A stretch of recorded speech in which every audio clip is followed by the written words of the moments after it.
All right, welcome back. Now it's time for us to get into some conversations. Of course, the hashtag is Breakfast Daily on all social media platforms. The WhatsApp line is 0550-585-832. If you're having conversations that concern you and you want to contribute, please feel free to do so. We definitely want to hear from you throughout the show. Now, yesterday, late afternoon, we heard of a fire that had engulfed certain buildings in the Accra Opera Square area. We have a report for you. Let's take a look at this report. We'll come back and then we'll get into some conversations. For now, our things, we haven't got anything bent right now. By God's grace, we're able to claim our things all. But for the Chinese people, they are selling bags over there. I think it's a warehouse over there. So their warehouse, I think, these kind of bags, they are fires already. So things will burn bombs. Yeah, so we thank God, our side, things are okay. Moro Ibrahim was the lucky one. He was able to get his items before the fire destroyed his shop.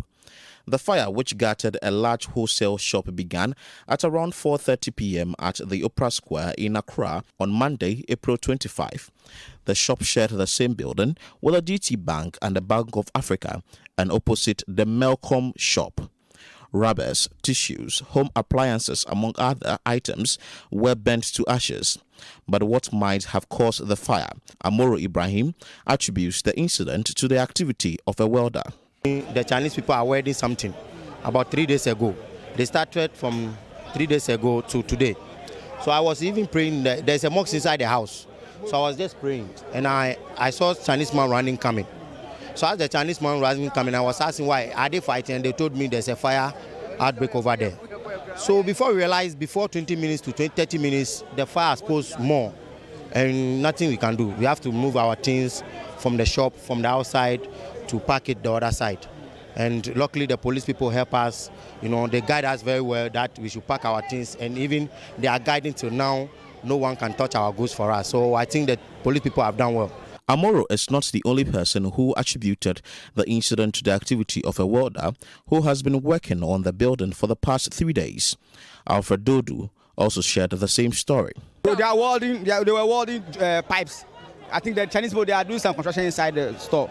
So I don't know what happened before the lights came up. But the fire service, they are not helping at all. They are not helping at all. The equipment that they have to use to quench this fire, they don't have it. They should get drones to quench this fire. But look at all the mere water they are using to quench this fire. And there are rubber staffs, bags and staffs inside the house, inside this building. Look at the things over there. The fire is still blazing. You understand? What country are we? What country are we in? At least they have to beef up their force. All this while they don't have water. Look at the mess that come to cause. Almost 4 hours they can't quench this fire. Then this building will come down. Look at there are stores under this building. When the heat catch up with the stores, it also affect them. Over 5 fire tenders were dispatched by the Ghana National Fire Service to salvage the situation. As at the time City News visited the scene, people could be seen endangering their lives by entering the shops to collect their items. The police were there to maintain law and order. People around were anxious. The fire could cut across other shops in the area. Isaac Yeboah is an eyewitness, and he spoke to City News. Oh, we sell fridges, air conditioning, freezers, a lot. Gas cookers, rice cookers, a lot. So what's I just imagine? Then Ghana is hard. So someone come to say, like in warehouse, all the body is burned. A whole lot, you see. So now they came, they are doing their best. So we are waiting for the best of the goods. The National Fire Service says no life has been lost. Alex Kenete is with the Public Relations Department of the Ghana National Fire Service. Banks, mainly the GT Bank and the Bank of Africa. Our men have been able to work assiduously to prevent the fire from spreading to the other places. So the only affected place was the server room of the bank. But our men were able to contain the fire from spreading to the banking hall. So none of the banking hall, none of the money, none of the equipment are damaged except for the server room that was burnt for the GT Bank. Yes, sir. So what might have caused the fire? that one I can't tell for now. It's under investigation. But immediately the investigations are over, we'll do well to let you know. But one thing we can say is that it houses some shops that have that house combustible materials. Combustible materials means that items that easily get burnt, such as takeaway packs and other cardboards. So these things spread fire. But so far, these things, some of the things in there could have easily caused an explosion. But due to the hard work of our men, there's been no explosion so far. You can see that it's been an hour since the fire started, and the fire is still ravaging. Why can't you salvage the situation? Oh, we can salvage the situation because you realize fire.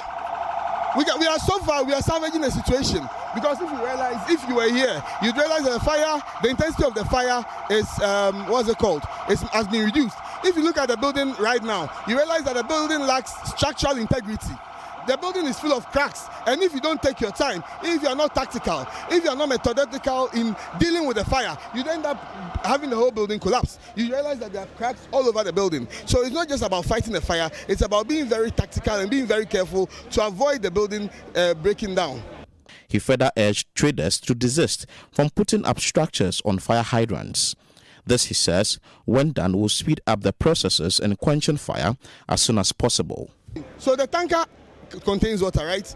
Water runs out, right? So we have more appliances coming in. So far we've had about 10 appliances here. So as you can see, we have about 2 or 3 on site at the moment. When we came earlier, we had about 6 appliances on site.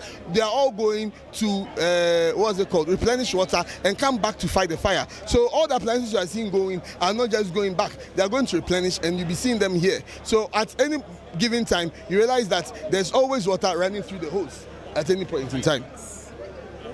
So the hydrants, the unfortunate thing is that that's one thing that when we ask the media for time, they don't give us. We want to tell people that our hydrants are the easiest way to help us fight fires. In markets like this, people build their shops on hydrants. People do illegal things and block these hydrants. So we have hydrants, but unfortunately sometimes the hydrants are not flowing, and sometimes people have their shops already on them. People have bought rubbish in them. So we call on people to desist from such habits, so that when there's fire, we can better. All right, so that's a report that we have for you from the fire that broke out yesterday late in the afternoon. Kokwi, there are so many issues that jump out at me.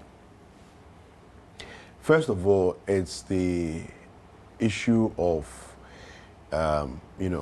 when you have a premises like this one that caught fire, right? What's the protocol as far as the people who work there? Okay, it's different from when, let's say, you have a fire in the night where there's no one except maybe a security guard, right? One person, but looking after maybe 20 different spaces, right? But this is still working hours where people are present on the ground. What's the protocol as far as fire extinguishers are concerned? Because no fire, apart from explosions, no fire starts from 0 to 100 in 2 seconds. Do you see? It grows. So what's the protocol as far as fire extinguishers are concerned? This is a place where there was clearly some kind of like a warehouse, storing. From the eyewitnesses and some of those who live and work there, they talked about plastics. These are flammable material. Yes, very combustible materials all over. So what's the protocol? You see, because the fire services job is not just to come and fight fires, but to also educate, train, and to do quality control and make sure that they do regular checks. So I want to know that when was the last time that area had come under the microscope or the magnifying glass of the fire service in terms of checking whether every shop is properly equipped with functional, non-expired extinguishers. Because you can have extinguishers just so that when they come around, you say you have extinguisher, but it's expired. You know, so I mean, these are the things that come to my mind as an initial, you know, first thoughts that come to mind. That why does the fire, you know, let's say it's a mistake by a welder. The welder is welding, and let's say some of the hot metal drops onto some plastic and catches fire, right? So that even begs the question, okay, what was the person welding and where? Yeah. In close proximity to Yeah. combustible materials, Yeah. why would you be and welding why are something? there no protocols in place Do you to understand? make sure that there are no combustible material where you where are the working welding with is something happening? that could exactly, you know, because according to one eyewitness, you know, the allegation was that Yeah. he saw a Chinese person running and Yes. thought sort of what's happening, and It's you know, not, there's it's not fire as a and- fight that broken out or something. Exactly. He said there's no, a it's fire, and his assumption was that it's a result of the welding they've been doing Yeah. back there. Well, what were they welding? No, but and I what- mean and that's an close- allegation. It's an We don't allegation. know We yet can't, for a fact. right? So But if indeed in there was case it somebody, you know, was. there's a lot of activity. It's a very congested area. Let's Yes. be realistic. Yes. You know, the central Accra, Yeah. Mokola, Upper Square area. Yeah. Lots of businesses, lots of people. Yeah. Even when the fire was raging, you still see people gathered around Yeah. there. So that should inform the kind of activities people undertake Yeah. in such a space. Yeah. And anything that has to do with dangerous materials or fire, you know, I think there should be a bit more discernment, you know, and a bit more caretaken if you're in such a crowded space and you're engaging in certain activity, or it should be properly demarcated, you know, this area can be Yeah. used for this or that.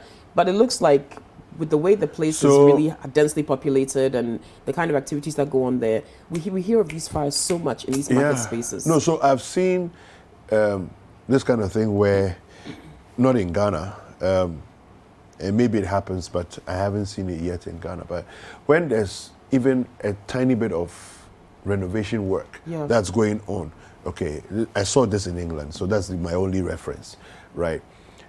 But they cordon off Yes. immediately. It doesn't Immediately. matter how small, they Has to be cordon cordoned off. off. And woe betide you if you don't cordon off Yeah. and someone gets injured. Yes, They yes. will come after you. Yes, the city will come after you. Yeah.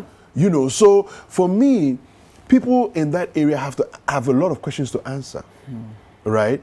So when the investigations are done and fire service comes out with their report, Yeah. we need to know, first of all, who was running the operations in that building, who contracted, if the welder was involved, who contracted that welder, okay, and what measures were put in place to secure the space that he was welding so that none of the hot metal or sparks, that yes. come from welding will touch any flammable combustible material. Yeah. All of these that. things are, because this is something that we don't do. Challenge. You know, yesterday I was making this argument about you don't have to have a lot of laws, Just but a few ones that that you work. have, make sure they work. Yeah. This is part of our problem, and it keeps showing up every time we go in, we look at, you know, disasters, problems, challenges. It's always a lapse of some law that exists that was not followed or implemented or enforced. It's always It's back like to something that. like that.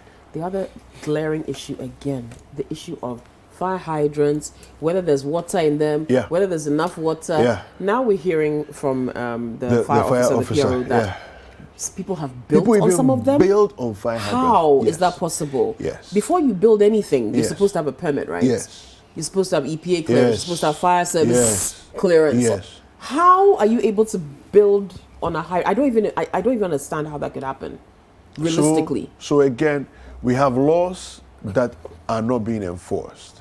So somebody decides to go and build, has paid enough people so that we now don't need to bring everybody on board, including the fire service that probably doesn't know that they're going to build on a hydrant there.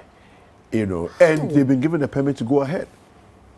It doesn't. Make No, any it's sense. ridiculous, but it's happening in our country. Because fire service they know exactly where Where all all of their their hydrants hydrants are located. So how are they going to tell us Hydrants that are mapped. people have So they're everybody- mapped. they know where it is. How do you now come and tell us, some people have built on them? You didn't know? Really? Well, you see, the thing is that, so it's a bit like this. It's a bit like needle in a haystack kind of situation.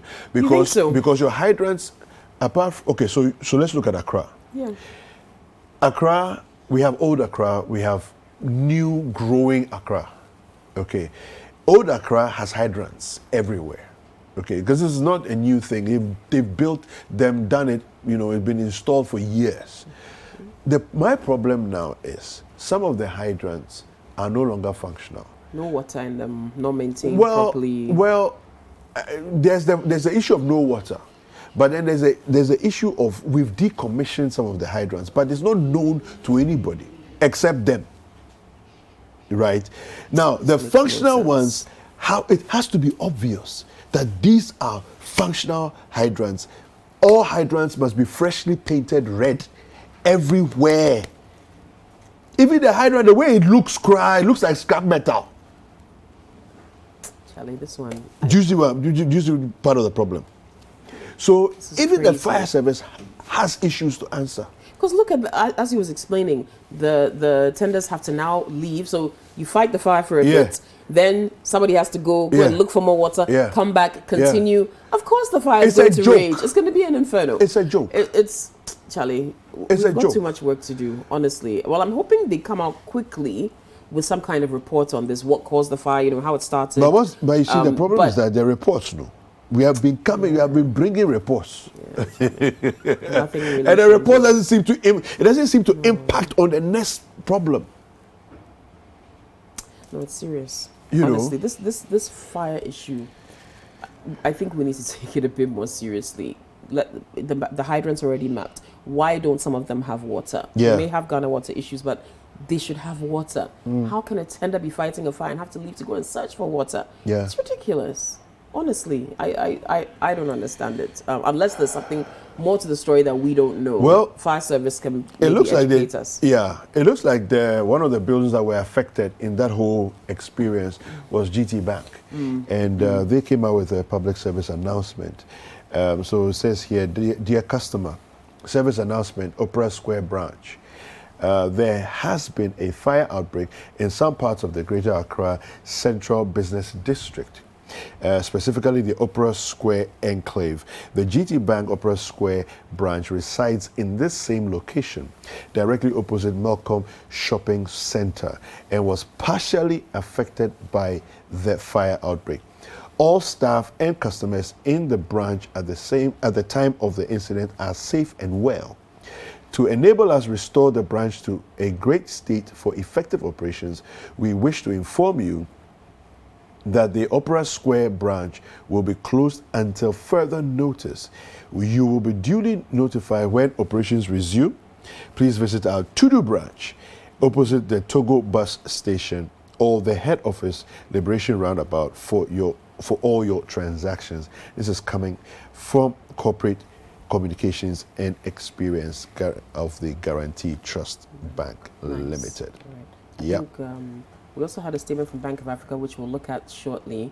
But it just, like the statement you just read from GT Bank, just also reminds us of the disruption in business activity caused by these kinds of fires. And you could suffer collateral damage when really you've done nothing wrong, just existing. So again, the safety of persons, the disruption to business, all of these knock-on effects of fires like this, and why it's imperative that we're more serious in tackling them and preventing them. And again, like you said, the education has to go down better. And the activities that take place in those enclosed spaces, we need to do better, because it has a ripple effect. No, I mean, I think that it's important for us to also, and I honestly, I don't know how it would work in terms of our spaces, but GT Bank wants to take a space in a complex of a building complex, right? What do they have to find out about safety regulations in that building before they commit to be in that building? Right. Because maybe they are doing all things right, as far as they are concerned, right? They're doing all things right, but somehow others are not, and that comes to affect you. It comes back to hurt them. Hopefully they would have insurance, at least some of these entities. For some of the traders, we don't know, but we do have the statement from Bank of Africa as well, just kind of reiterating what you read from GT Bank, that their services have been affected by this. So around 4 p.m. yesterday, there was a fire outbreak on the first floor of the building that houses our Opera Square branch opposite the Melcom Shopping Center. Thankfully, the swift response of the Ghana National Fire Service team prevented the fire from causing excessive damage to our banking hall. All customers and staff who were present in the banking hall are safe, and all valuable property evacuated from the branch. Meanwhile, our Opera Square branch will be closed until further notice.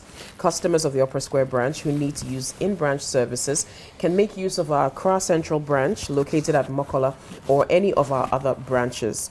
Our digital banking platforms are also available for use. And again, this is from management of Bank of Africa, Ghana. All right. So it looks like everybody is taking measures to make sure that they can quickly, as quickly as possible, restore operations back to normal. GT Bank has told us this. Bank of Africa has also told us this. Kogi, Yes. it's for me the challenge is monumental. But anyway, we've been joined this morning by the host of Footprints, Samolata Mensah. Good morning, Samuels. Morning. How are you? Very well, thank Yeah. you. Very well. How are you feeling with the way the weather is looking? Oh. Now I don't even know whether to be happy when it's raining, because we have shelter, but many are there who do not have. Yeah. And so, Yeah. you know, we are happy, but we are reluctant to express it. Yeah, I know. Because right? you don't know how it's going to displace Yeah. some people. Yeah. And the nature of the growing nature of the built environment won't help us. Won't help us because people build anything anywhere. Yeah. And at times you ask whether the authorities also live here. Yeah. Yeah. I mean, we were just discussing like I'm this telling whole you. instance of supposed people building on fire hydrants. Yeah. You ask Yeah. yourself how? I mean, you build how? build on fire hydrant, and you are happy to Yeah. say that I have connection, Yes. and you say it's not stupidity. Yeah. It's Yeah. more I mean, than- how else do I honestly, define stupidity? Yeah. That's the very definition of You it. build. I mean, on on a something that's waterway. been established to save lives, essentially, waterway and you protect build. you block and, the and I waterway. don't even want to use waterway as a technical description. I'm talking about where we used to have streams running streams Yeah. You in build this in country, it. where people have claimed back and built. And then when the places get flooded, they say, and the government is not coming to our aid. Who should come to your aid? Yeah. to make Yeah. such a reckless It's so decision. sad when you see some of these things. Yeah. David, it's so Yeah. sad. It I was always talk terrible. about the situation in Kumasi, the Insheso Dakojom TUC area, where I grew up. And I'm saying we had streams all over. Yeah. I mean, river, streams, Yeah. small. The last time I was there, the streams were no more. People had built on.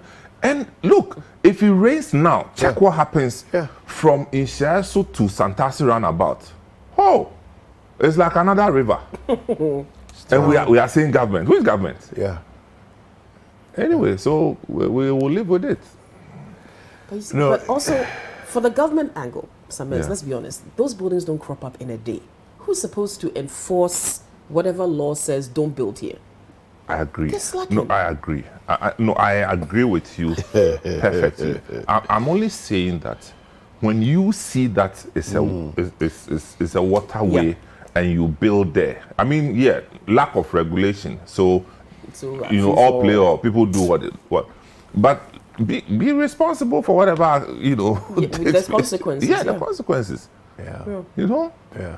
No, I mean, I still can't get away from this thing that, this thought that occurred to me a couple of months ago about how you don't need, and I said this yesterday on the conversation we're having, you don't need a lot of laws, but the ones that you have, make sure that they work. You mean we don't need additional laws? Yes, I mean, I'm just saying Yeah, that whatever yeah. space in which you find yourselves, the few laws that are there, let them work. No, they are not stylish. The laws are not stylish. So You have to do more. you have to do more to make it stylish. We're just No, it's suffocating so ourselves, man. unfortunate. It's so unfortunate. I mean, look, at the rate at which the rains keep coming. Yeah. I mean, I really fear for the system, man. Because the last time it rained, Obeche Bilamte, Kanishi, this whole area, you know, no-go area. No-go area. Wow. So, yeah, we're here.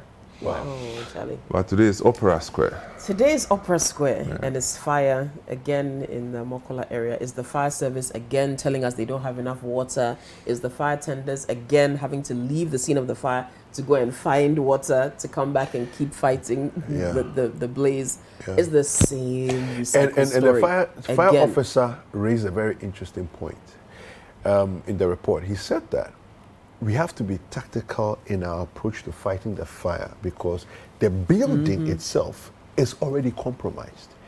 And you know that the jet stream that's coming from the tender has heavy force. So he says that, look, we could be fighting the fire and the entire building will collapse because there are cracks all over the building. You know, and I just also I have to ask the question. I mean, in terms of, that's as old Accra gets, Opera Square. Who monitors these things when we talk about buildings that are compromised? We talk about buildings that are developing cracks.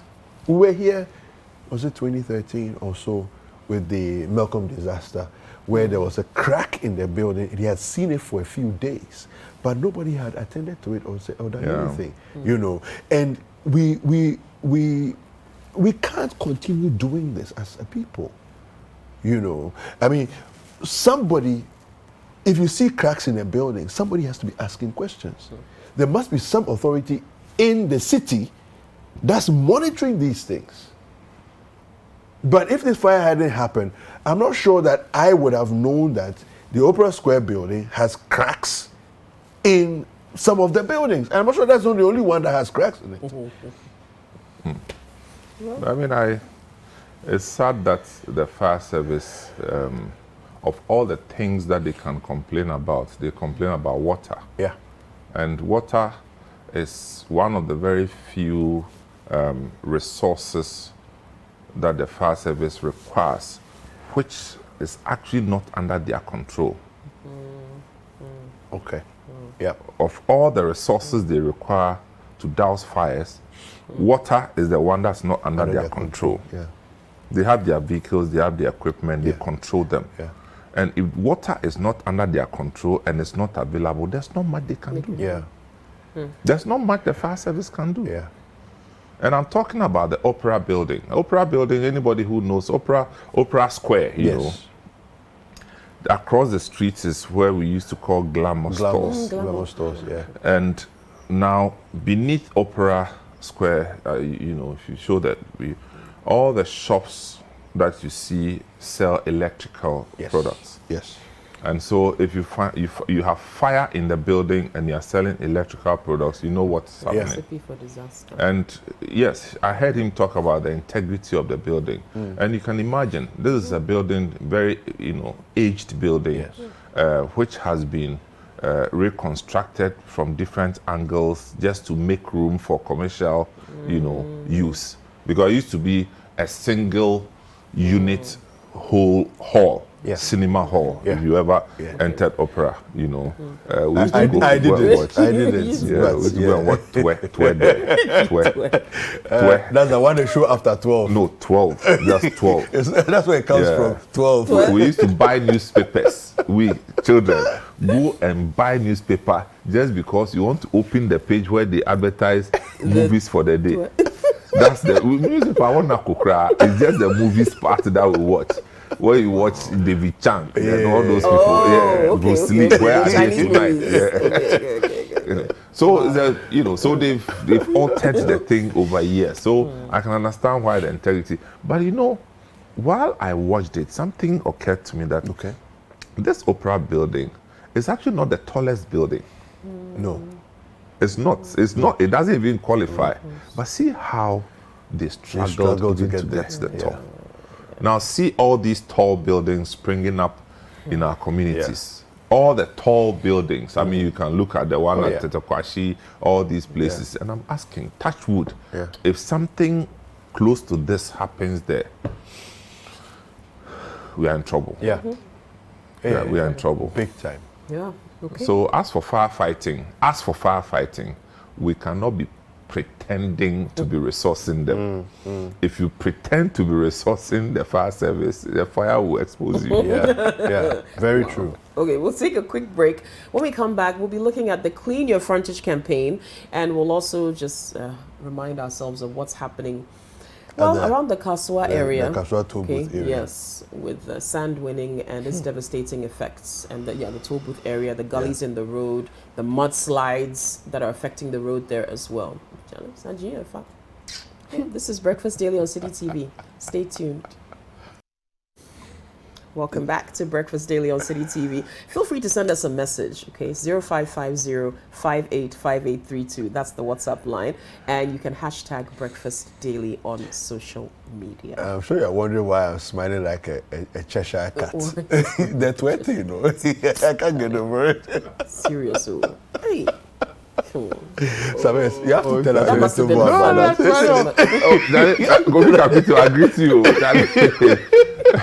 Gobi Capito is asking me now, I was too young to have gone to 12. Oh, really? Yeah, but that's so true. That means that's true from where he is, because he's my elder brother, and we actually live together in the same house in Kumasi. Okay. Yes. Really? Okay. That's Bra Kofi. Yeah. So he says, but you were a kid at that time. Yes, I was just 10 years. But so I did it on your blind side. Wow. Exactly. So, but it's unfortunate. I mean, some of these things happen, but unfortunate as they may now come back and change the way we do things around there. You know. Yeah. And I don't know whether, I'm not even going to say I don't know, but you hardly ever find people insuring their shops anyway. I was asking. That's another problem. Do they have insurance? You know, the banks maybe would, but those who sell, as you said, I'm sure the banks would, but a general insurance cover for all their property and things. But anyway, yesterday we were having this conversation about the Weija Kaswa toll booth area. And our colleague, Calvin Tete, brought us a report from the area. Let's take a look at this report. For residents of Broadcasting Hill, the occasional washing of the surface of the hill when it rains is a sign of great danger. Over the years, human activities such as the felling of trees and sand winning activities has contributed to the washing away of the sandy surface of the hills onto the main Kaswa toll booth stretch, especially when it rains. The situation sometimes causes huge gridlock on the toll booth stretch of the highway and has destroyed portions of the highway, creating huge gullies on the stretch. On Sunday, a trailer heading to Accra from the central region bumped into the gully on the toll booth stretch, causing the vehicle to crash into a pole along the stretch. Here are some residents speaking to City News about the impending danger. Nobody saw me the say between many a trailer being a PM street light in Ibi. I'm a driver na come. Nina ye car quaima when she is here. Your people be I was roa. Sorry, for no more be a quine, conform rest, one be a quine. 1 2 a madani a sign be a maya waha. Say swing a year pet. Ne Judeco quine. Emma can't call Emma. Mongoka Quemum report where the Quaquemo. Oh, 2 and Nicola is more than 10 feet. Baby, a Buabeduno. First in a knee chum, our honor. And you say chum, our baby, one mucha, you know. But some few years, you know, Mamma say a bua could do botana day. I say, I did the echo botanim. If you train you in the edge, BD, if you should try in one day, a tongue. For some time now, it wasn't like that. But as the years goes by, every rainy season, anytime it falls, the speed that the water comes from the mountain, the top there, is what is causing the erosion. And I think it's getting worse. And we need to find a lasting solution to it. cutting down the trees at the top. They're using them for firewood. Some are selling them. And it's really, things are getting out of hand. It keeps breaking down because of the water. And anytime the sun drops down, the water carries it to the main road and it blocks the road. Oh, it's very dangerous, especially when you climb the top. It's very dangerous because when the rain falls, you can see the water coming from there is very strong. And the top too, we have a boulders on it. So those who bought the land at the top, exactly the top, for them they are, I think they are safe. But slow coming down is very dangerous. But because of they also want to live, maybe they don't want to go out from their crowds. That's why they decided to stay there. They also offered some preferred solution to the crisis in the area. As for the tree planting, it has to go on. And aside the tree planting, I think they have to find a way for the water that is coming. At least if creating some gutter at the top there, so that the water will pass through that channel. They should just direct the water. And the way things are going, if they don't find a space for the water, direct it where it should pass so that it will prevent all this erosion. The erosion will continue. The cover is supposed to be on the main road, because when you put on box cover, the water that's coming from the top, because it's very precious, so that the water and the sun can pass through the box cover, and the backhoe can enter so that and excavate the material from there. Over the years, human activities here at the Broadcasting Hill is contributing to the area becoming dangerous as a result of the erosion that is gradually taking place in this area. Residents here have made efforts towards ending this erosion, like the planting of trees, among others. They are living on a time bomb, and they wish authorities would act. All right, so a very vivid, scene there of the devastation that we've allowed to develop over the last few years. And that road was completed years ago, and the situation there wasn't like this when the road was completed.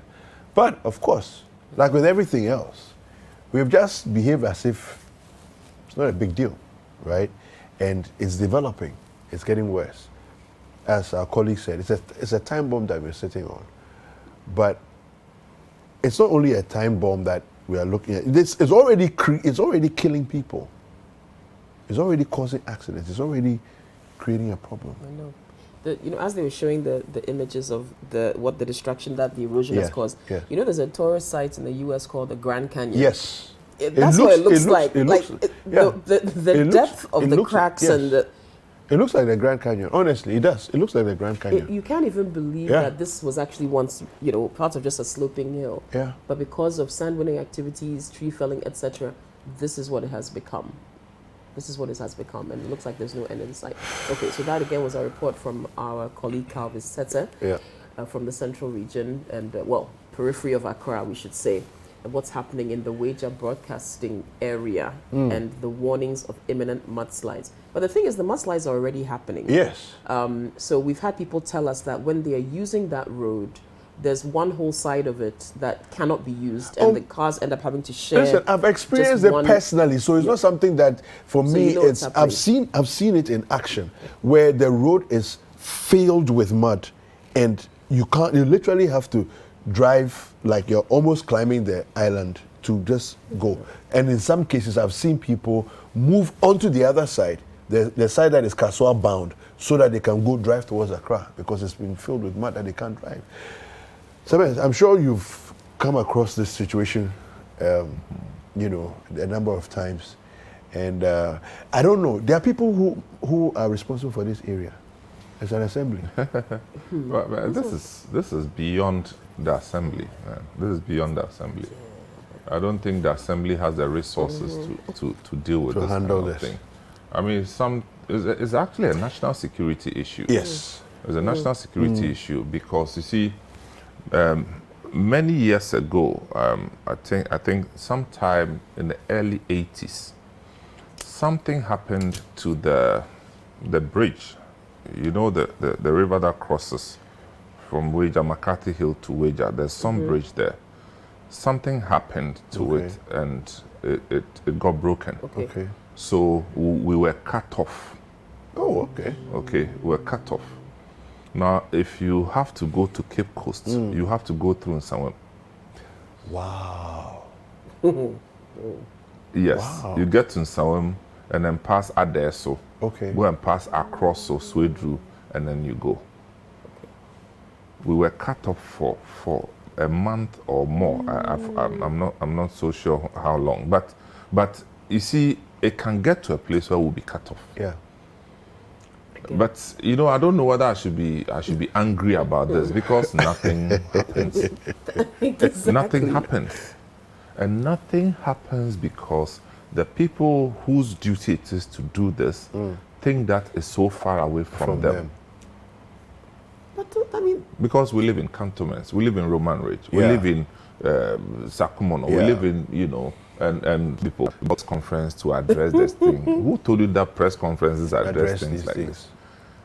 but sometimes the road that's being affected, that's a major road. It is. Everybody uses it. If Oh, you're you going to talk Cape, you're about going to that? Tadi. It's actually part See of the Amasaman to African Nsawam. highway. Have you used Amasaman yes. to Nsawam Road?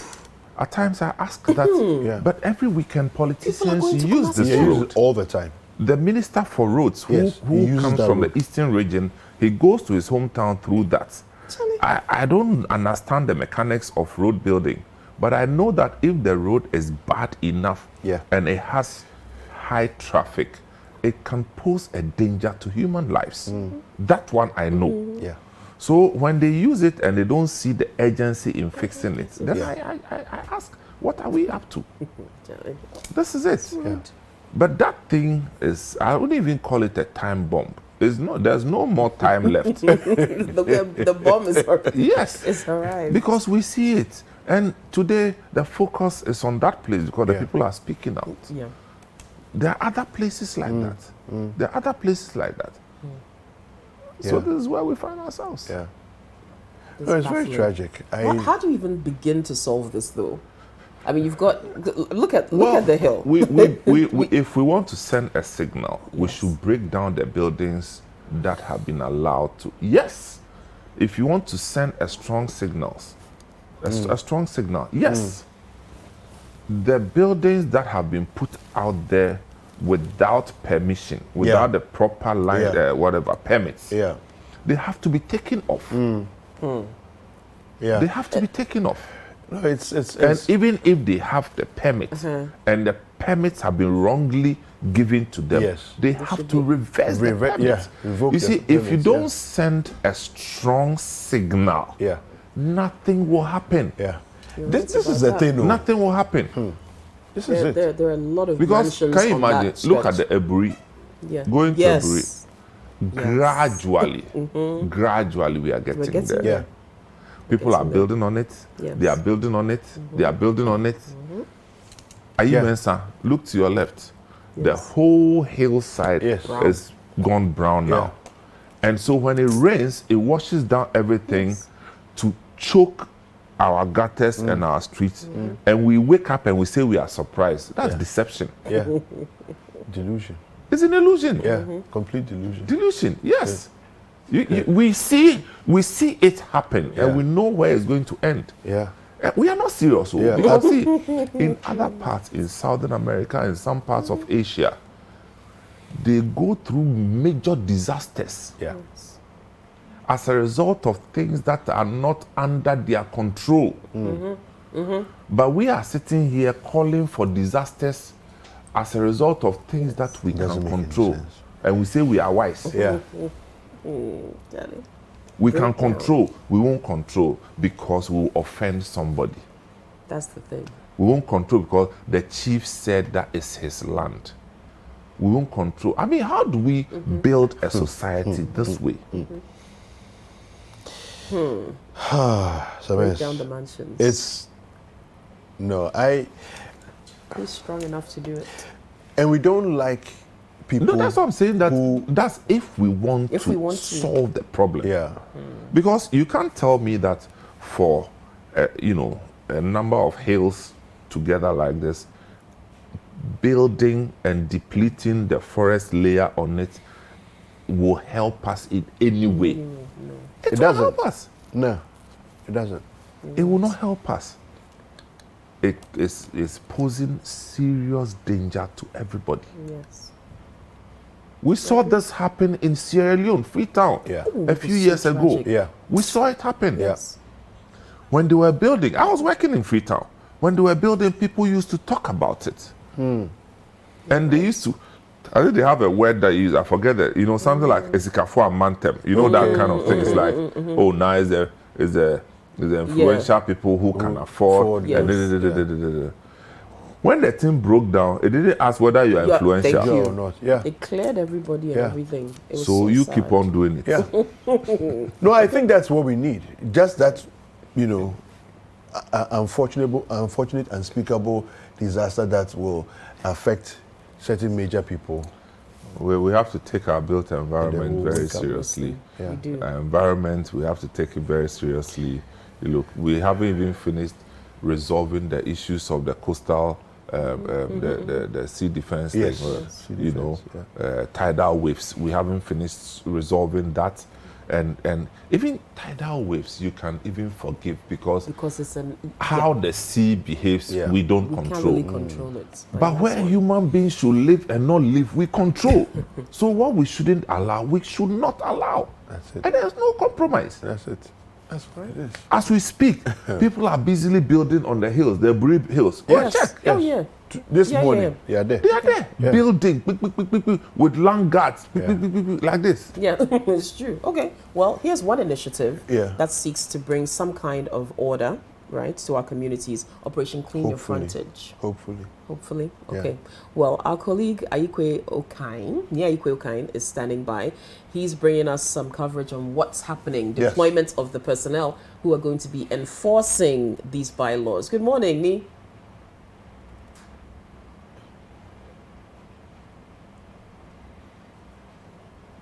Hello, Ni. Ayikwe, can you hear us? Hello, yeah, I can hear you. Hello, Ni, can you hear us? Hello. Yes, I can hear you. Okay, great. We can hear you now. Good morning. Good morning, I can hear you. Okay, fantastic. All right, so the Operation Clean Your Frontage deployment, that's starting today. It looks like the stage is set for the official ceremony to begin. What are things like on the ground where you are?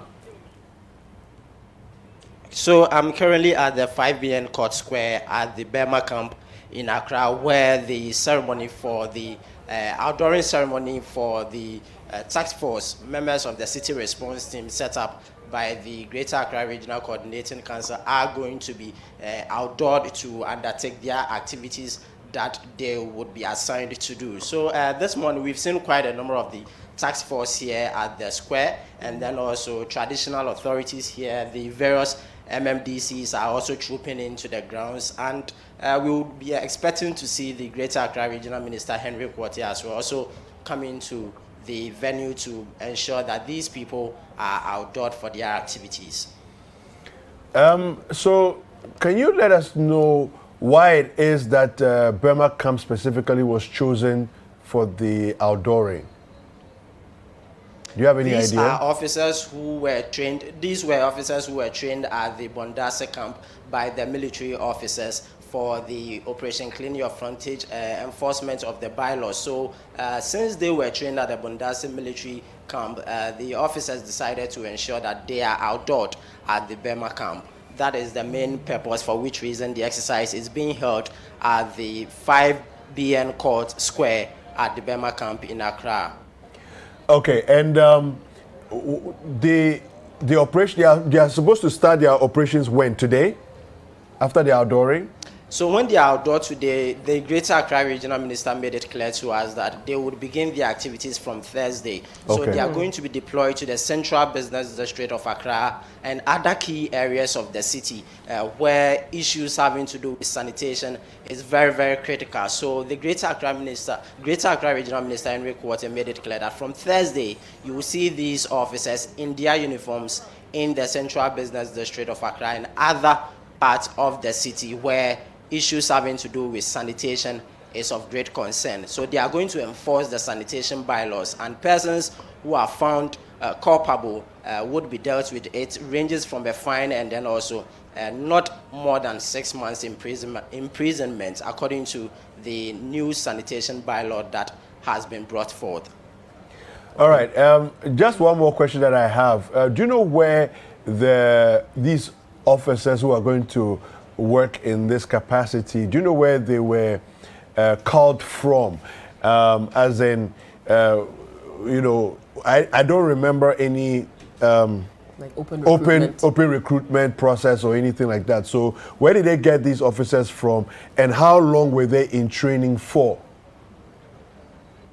So the Greater Accra Regional Minister made it clear to us that these are young men from the city, the Greater Accra region, not any other place apart from the Greater Accra region, who are going to undertake this exercise. And he also indicated that it is devoid.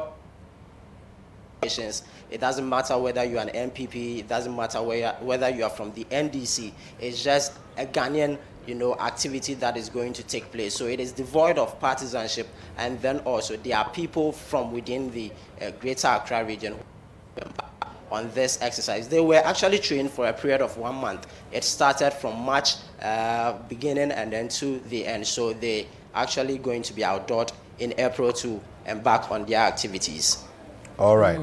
Oniakwe, thank you very much for that update. I have with me here the MC for Gan West, Clement Wilkinson. We would want to pick a few thoughts from him regarding this particular operation. Honorable, we know there is a new sanitation bylaw under the Operation Clean Your Frontage that is going to be enforced by these task force that are going to be outdoor today. What can you share with us?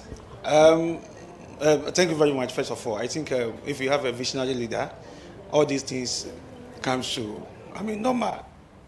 These new bylaws, it's not new because the bylaws are there. And regional minister, with his own vision, he tried to amend some of the laws so that we can use it at the local level. And, you know, before we have these Sama people already in the, I mean, they were in the system, which people thought they were wicked by then. But by those days, when you see Sama coming, then you try to organize yourself very well. So we don't have much more bylaws that it has been changed from the previous one. But what we are doing right now, we are trying to monitor. And if you see today, the program that we are having here right now is the inauguration of those people going out to enforce the law. And by enforcing the law, we need to announce it to the general public. They will be aware that now we are coming out. Yeah. But the concern of many is that this is nothing new. We've had laws that has to deal with these sanitation issues, but enforcement has been the issue. How different is it going to be? This one is a little bit different because that is why we are trying to idle this particular one so that people will hear about it. This one, there will be something like a sport fan. All those things will be coming. So when I get to your house and things are not going on well, I will advise you for the first time, for the second time. The third time, you will see me advising you again. But if you look at the first, those ones that we are doing, we will just, maybe the environmental people will go there and maybe give the person a summons or something. The person have to come to the municipal assembly for him to be taken to the court, a long process and all those things. So even the environmental people are not, they are not okay. But now the laws has been changed a little that it will make everybody feel like I'm working.